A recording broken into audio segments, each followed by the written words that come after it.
ធីតាតើអូនកំពុងតែធ្វើអីនឹងអូនហើយកូនមកទីនេះធ្វើអ្វីកូនថាម៉េចកូនបរិននេះកូនតាក់ទងជាមួយគ្នាពីពេលណាបងឯងណាមើលការខុសត្រូវការងារនៅក្នុងផ្ទះនេះឲ្យបានល្អផងឬនៅគិតយ៉ាងម៉េចបើទ្រព្យរបស់ក៏លក់អស់គ្មានសល់អញ្ចឹងនោះស្រុកបងឯងគឺនៅឆ្ងាយពីទីនេះណាខ្ញុំខ្លាចតែទៅមិនដល់ខ្ញុំដាច់ខ្យល់ស្លាប់ទេបង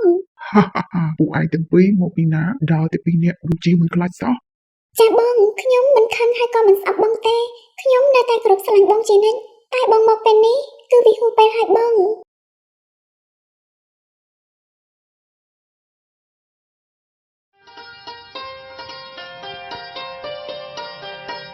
ធីតាតើអូនកំពុងតែធ្វើអីនឹងអូនមានអីឲ្យបងជួយអត់នឹងចាបងខ្ញុំកំពុងតែបេះទ្រលពៅនឹងផ្ទះខ្លះៗដើម្បីយកទៅធ្វើម្ហូបល្ងាចនេះហើយចាំបងឯងទៅណាដែរនឹងបងអត់មានទៅណាទេគឺបងមកជួបអូននឹងព្រោះបងនឹកធីតាមានដឹងអត់កុំនិយាយអញ្ចឹងអីបងបរិនប្រយ័ត្នតែគេលឺមិនល្អទេបងមានអីមិនល្អទៅអូនព្រោះយើងទាំងពីរនាក់ស្រឡាញ់គ្នាទៅវិញទៅមកតើហើយខែក្រោយបងនឹងនិយាយជាមួយម៉ែបងឲ្យចូលស្ដីដំណឹងអូនតាមប្រពៃណីណាចាបងយើងទាំងពីរពិតជាស្រឡាញ់គ្នាមែនតែក្រែងបងបានដឹងរួចហើយថាឋានៈយើងទាំងពីរមិនស័ក្តិសមនឹងគ្នានោះទេខ្ញុំជាកូនអ្នកក្រឯបងវិញជាត្រកូលអ្នកជំនួយរកស៊ីម្យ៉ាងទៀតគ្រួសារបងក៏មិនពេញចិត្តនឹងខ្ញុំដែរ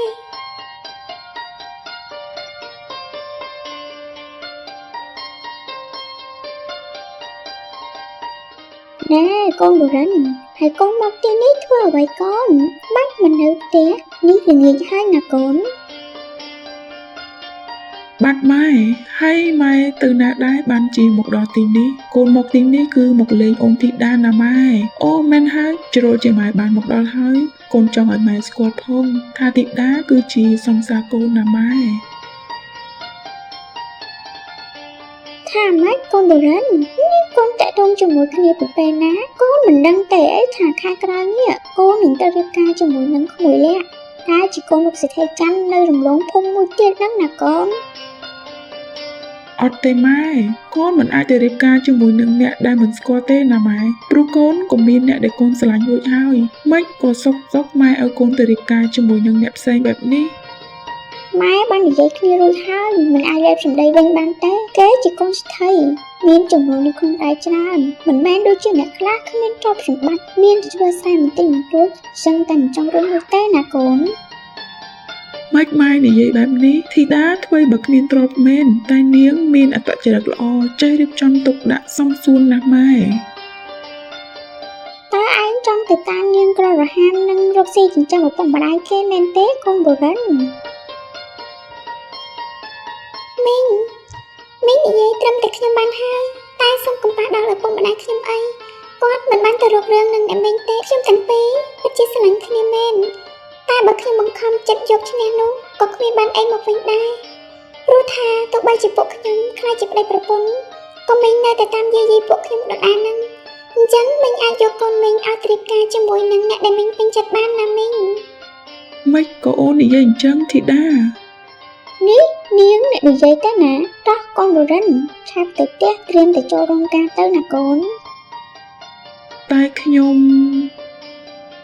បងទៅចាស់បងកុំបារម្ភនឹងខ្ញុំអីខ្ញុំមិនអីទេបងធ្វើតាមអ្វីដែលម៉ែបងប្រាប់ចាស់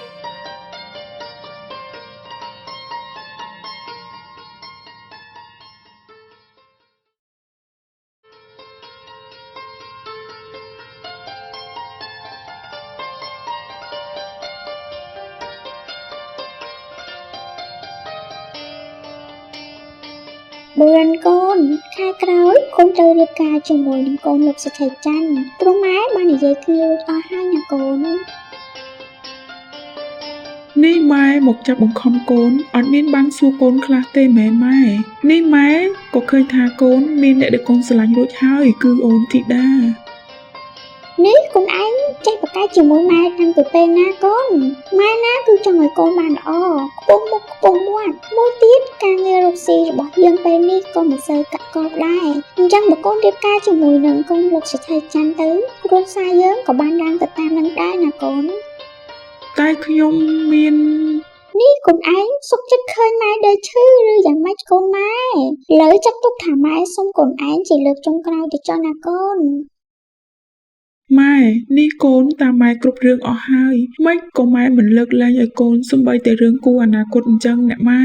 កូនពិតជាមិនអាចធ្វើបែបហ្នឹងមែនណាអ្នកម៉ែកូនប្រុសចាត់ទុកថាជួយម៉ែម្ដងទៀតចុះណាកូនដើម្បីគ្រួសារយើងម្ដងចុះណាកូនម៉ែបានហើយម៉ែឈប់យំទៀតទៅកូនយល់ព្រមតាមម៉ែតែកូនសង្ឃឹមថាពេលក្រោយទៀតម៉ែនឹងឈប់បង្ខំកូនទៀតចុះណាម៉ែ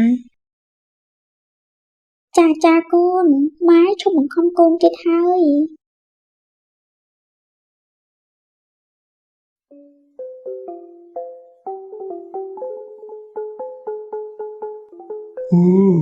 និយាយចឹងកូនទាំងពីររស់នៅជាមួយគ្នារយៈពេល1ខែនេះតើសុខទុក្ខពួកឯងយ៉ាងណាដែរនឹងកូនបាទលោកពងពួកខ្ញុំសុខទុក្ខល្អណាស់ពុំមានអ្វីដែលមិនស្រួលទេ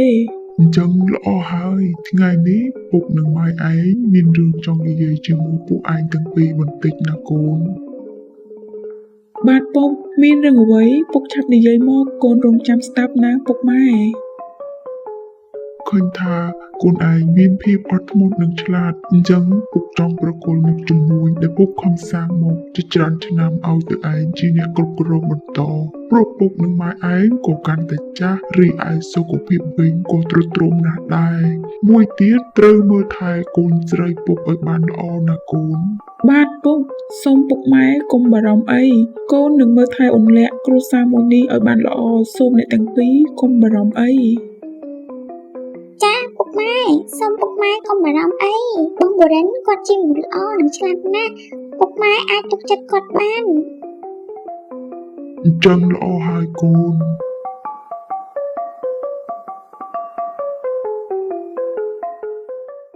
ណែបងថ្ងៃនេះខ្ញុំមិនបាននៅផ្ទះទេខ្ញុំមានរវល់ត្រូវចេញទៅក្រៅអញ្ចឹងបងឯងណាមើលការខុសត្រូវការងារនៅក្នុងផ្ទះនេះឲ្យបានល្អផងឬនៅហើយអូនឯងទៅណាទៀតហើយមួយថ្ងៃមិនចង់គិតនៅផ្ទះខ្លះទេមែនអូនបងខំធ្វើការងារផងមើលការងារខុសត្រូវក្នុងផ្ទះផងរីឯអូនឯងគិតតែយកលុយទៅបំផ្លាញកុំស្មានថាបងមិនដឹងណាថាអូនឯងចេញក្រៅគឺទៅលេងល្បែងហើយទិញរបស់របរយកមកប្រើជះខ្ជាយសឹងតែរាល់ថ្ងៃអញ្ចឹងតើពេលខាងមុខទ្រព្យធនយើងនឹងទៅជាយ៉ាងណាបើអូនឯងអត់ជួយទុកដាក់គ្រួសារផងនឹងបងឯងកុំចេះតែអញ្ចឹងនោះមានប្រាក់និងចំនួនដែលលោកពុកអ្នកម៉ែបានបញ្ចុះទុកឲ្យគឺច្រើនណាស់ហើយគ្រាន់តែខ្ញុំយកទៅចាយខ្លះៗនោះពីមានទៅតោះអីបើអូនឯងយកទៅចាយឲ្យវាស័ក្តិសមទៅវាមិនអីទេអូនតែនេះអូនឯងចាយនេះគឺគេហៅថាចាយបែបបំផ្លាញទៅវិញទេអូននេះបងឯងព្រមថាខ្ញុំនេះជាស្រីចង្រៃដែលខាត់លាក់មែនបងបងឯងហ៊ានថាខ្ញុំអញ្ចឹងផងអីមិនមែនទេអូនបងនិយាយនេះគឺចង់ឲ្យអូនល្អព្រោះបើអូនធ្វើបែបនេះយូរទៅទោះបងខំប្រឹងយ៉ាងណាក៏មិនអាចឲ្យគ្រួសារយើងរីកចម្រើនបានដែរអូនដឹងអត់យើងមិនអាចមើលឃើញបញ្ហានៅពេលខាងមុខបានទេណាអូនខ្ញុំមិនខ្វល់ទេខ្ញុំចង់ធ្វើអីគឺស្រេចតែខ្ញុំបងឯងគិតតែខំរកប្រាក់ធ្វើជំនួញឲ្យតែល្អទៅបានហើយខ្ញុំមិននៅនិយាយជាមួយបងឯងយូរទេខាត់ពេលខ្ញុំណាស់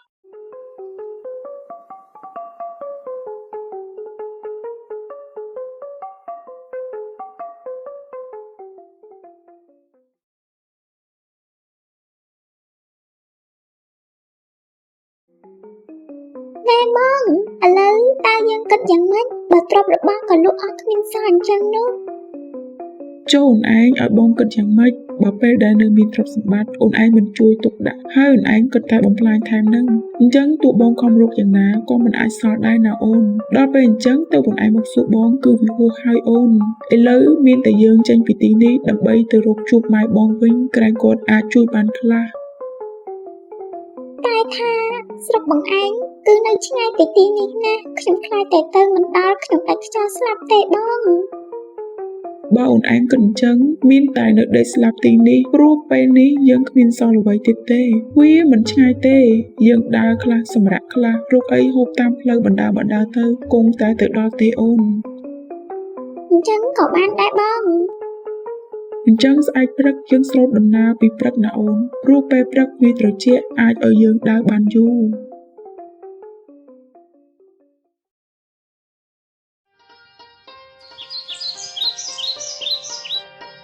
អូយបងបុរិនផ្លូវនេះអីក៏ស្ងាត់ម៉េចបងគួរឲ្យខ្លាចណាស់ មិនអីទេអូនឆ្លងកាត់ព្រៃនេះតែបន្តិចចូលទៅក្នុងភូមិខាងមុខនឹងចិត្តទៅដល់ផ្ទះម៉ែបងហើយអូន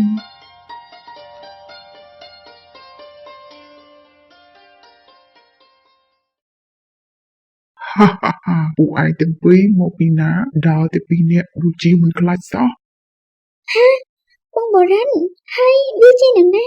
មិនបានវាបិទមុខហើយមានកាំបិតនៅនឹងតែអញ្ចឹងបង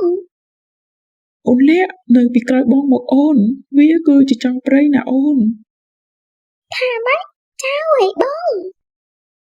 មែនហើយយើងជាចោរពេលនេះបើចង់រស់មានជីវិតឯងឆាប់ប្រគល់ទ្រព្យសម្បត្តិដែលឯងមានយកមកឲ្យយើងភ្លាម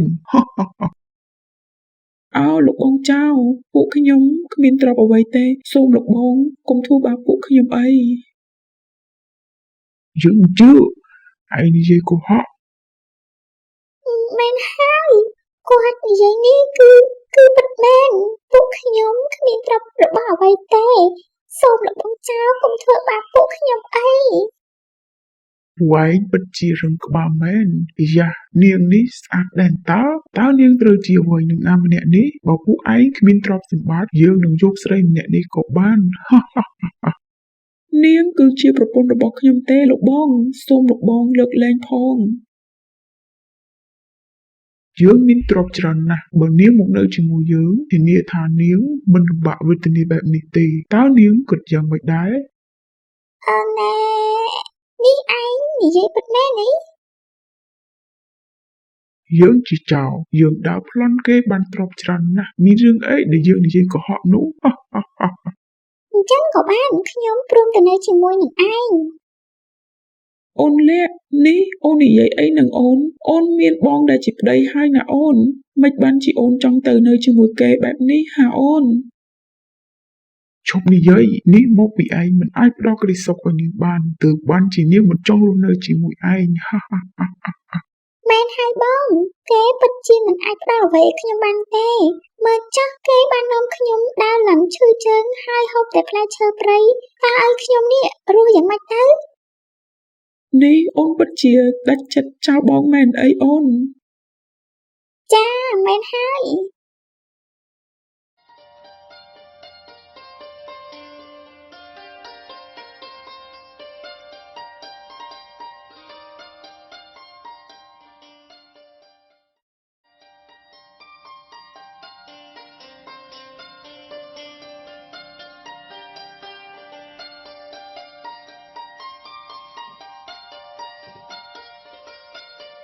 ណែនាងមិនក៏នាងដាច់ចិត្តចោលប្តីរបស់នាងអញ្ចឹង ចាលោកបងពីពេលដែលខ្ញុំរស់នៅជាមួយគាត់ណាគឺគាត់នេះធ្វើបាបខ្ញុំរាល់តែថ្ងៃអញ្ចឹងហើយទើបខ្ញុំនេះមិនចង់រស់នៅជាមួយគាត់ទៀត ពិតមែនទេយើងមានទ្រព្យសម្បត្តិច្រើនណាស់តែខ្វះអ្នកជួយគ្រប់គ្រងតែយើងដូចជាមិនទុកចិត្តនាងសោះ ចាលោកបងពិតមែនខ្ញុំទៅកុហកលោកបងធ្វើអ្វីទៅលោកបងកំភៃខ្ញុំនឹងជួយទុកដាក់មាសប្រាក់លោកបងឲ្យបានល្អសូមលោកបងទុកចិត្តលើខ្ញុំចុះ នេះណែយកមួយដាវទៅអញ្ចឹង មិនបានជាលោកបងចឹងខ្ញុំអញ្ចឹងតើខ្ញុំធ្វើអីខុសទៅ យើងមិនអាចឲ្យនាងដែលក្បត់ប្តីឲ្យមកធ្វើជាប្រពន្ធយើងបានទេព្រោះនាងអាចនឹងក្បត់យើងដូចជាក្បត់ប្តីនាងអញ្ចឹងឆាប់ស្លាប់ទៅ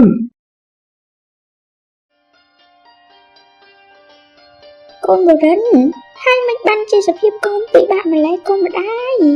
បាទម៉ែពេលនេះគ្រួសារខ្ញុំគ្មានសល់អ្វីទៀតទេ តើមានរឿងអីកូនចុះកូនលាក់គេមិនមកជាមួយកូនទេឬកូន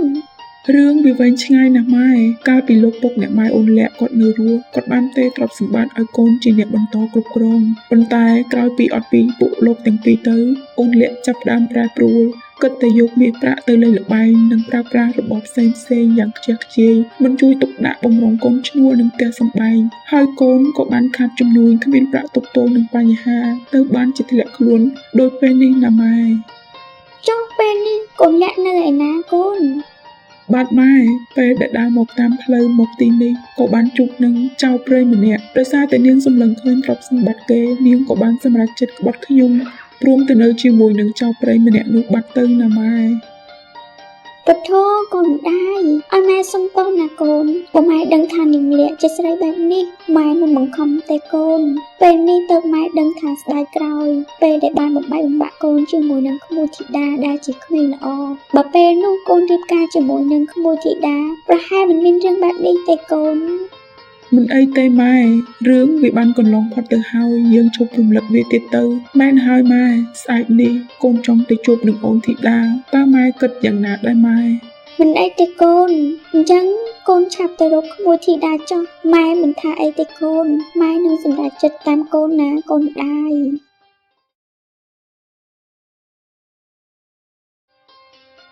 ពេលនេះខ្ញុំនឹងទៅជួបអូនធីតាហើយសុំទោសរាល់កំហុសទាំងអស់ដែលខ្ញុំបានធ្វើដាក់នាងមិនដឹងថានាងព្រមលើកលែងទោសឲ្យខ្ញុំអត់ទេណោះ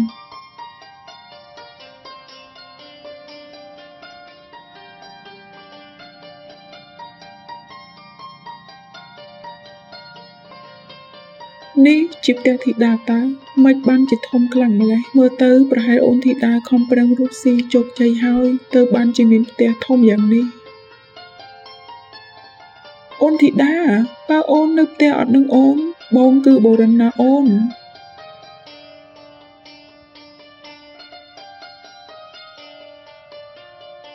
នេះបងបូរិនតា